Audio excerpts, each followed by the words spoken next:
మధ్యప్రదేశ్లో వివేక్ రుథియా అనేటువంటి కుటుంబం 1917 అంటే బ్రిటిష్ వాళ్ళు మనకి ఇంకా స్వాతంత్రం రాకముందు బ్రిటిష్ వాళ్లకు అప్పు ఇవ్వడం మనకందరికీ ఆశ్చర్యం అనిపించవచ్చు.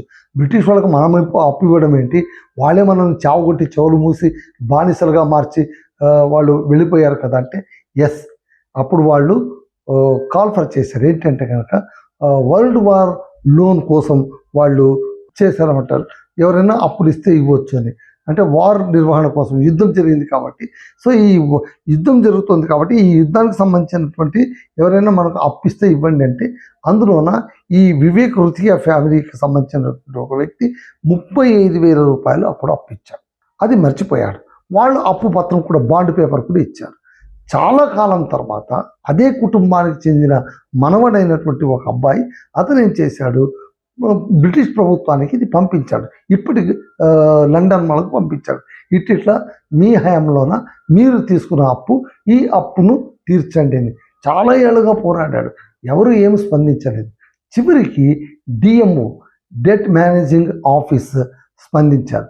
స్పందించి మీ లెటర్ చూసుకున్నాము, మీ అప్పీల్ చూసుకున్నాము, మీ దగ్గర ఉన్న డాక్యుమెంట్ ఏమైనా ఉంటాయి కనుక ఆ బాండ్ ఉంటుంది కదా, ఆ బాండ్ పంపించండి అన్నారు. దాంతో ఈ వివేక్ రుథియా కుటుంబం చాలా హ్యాపీగా ఫీల్ అవుతుంది. ఒకవేళ ఇది సక్సెస్ అయితే అప్పటి 35,000 ఇప్పుడు దాదాపు 10 కోట్లు. మీరు నమ్మరు, 10 కోట్లు. సో 10 కోట్లు ఈయనకు రాబోతుంది. ఒకవేళ 10 కోట్లు వచ్చిందనుకోండి, ఆయన దగ్గర ఉన్న ఆ పాత పేపర్, చిరగడానికి సిద్ధంగా ఉన్నటువంటి ఆ పాత పేపర్తో ఇతని లైఫ్ సెట్ అయిపోయినట్టు లెక్క. చూసారా, అదృష్టం అంటే ఇదే. అప్పులు మిగిల్చిపోతే బాధపడతాం, కానీ అప్పులు ఇచ్చి ఆస్తిగా మార్చి ఆ అప్పు కాస్త మనకు తిరిగి వస్తే ఎంత బాగుంటుందండి. మనిషి పోయాక అప్పులు ఎగ్గొట్టేస్తారు, కానీ ఇక్కడ అలా కాదు. మనిషి పోయినా కూడా ఇచ్చిన అప్పును తిరిగి ఇస్తామంటున్న బ్రిటిష్ వాళ్ళు పర్వాలేదు కదా. ఏమంటారు?